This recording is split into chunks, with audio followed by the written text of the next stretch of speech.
সশস্ত্র বাহিনী দিবসে ঢাকা সেনানিবাসের শিখা অনির্বাণে শ্রদ্ধা নিবেদন করেছেন রাষ্ট্রপতি মোহাম্মদ শাহাবুদ্দিন ও প্রধান উপদেষ্টা ডক্টর মোহাম্মদ ইউনূস। শ্রদ্ধা জানিয়েছেন তিন বাহিনীর প্রধানরাও।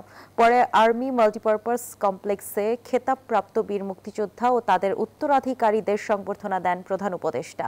দেশ গঠনে তরুণদের এগিয়ে আসার আহ্বান জানান অন্তর্বর্তী সরকার প্রধান।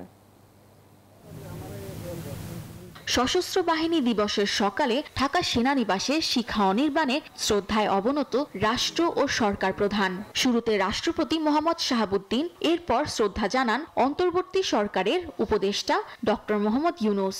শহীদদের স্মৃতির প্রতি শ্রদ্ধা নিবেদনের পর দাঁড়িয়ে 1 মিনিট নীরবতা পালন করা হয়।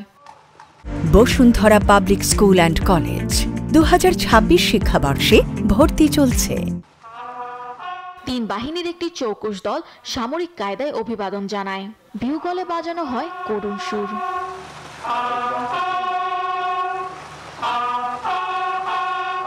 এরপর সেনাবাহিনী প্রধান জেনারেল ওয়াকারুজ্জামান, নৌবাহিনীর প্রধান অ্যাডমিরাল মোহাম্মদ নাজমুল হাসান এবং বিমান বাহিনীর প্রধান air chief marshal Hasan Mahmud Khan নিজ নিজ বাহিনীর পক্ষ থেকে শিখা অনির্বাণে শ্রদ্ধা জানান।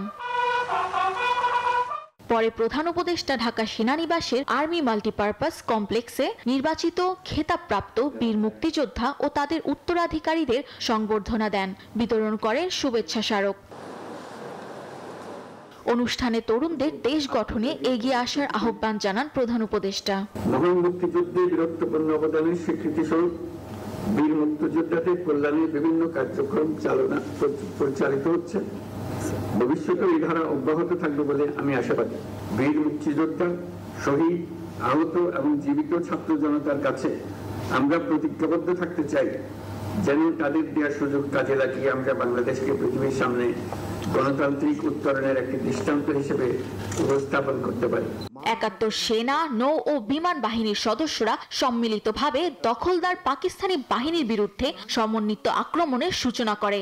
দিনটি প্রতি বছর সশস্ত্র বাহিনীর দিবস হিসেবে পালন করে বাংলাদেশ। সামিয়া মাহতাব রোজা, নিউজ 24, ঢাকা।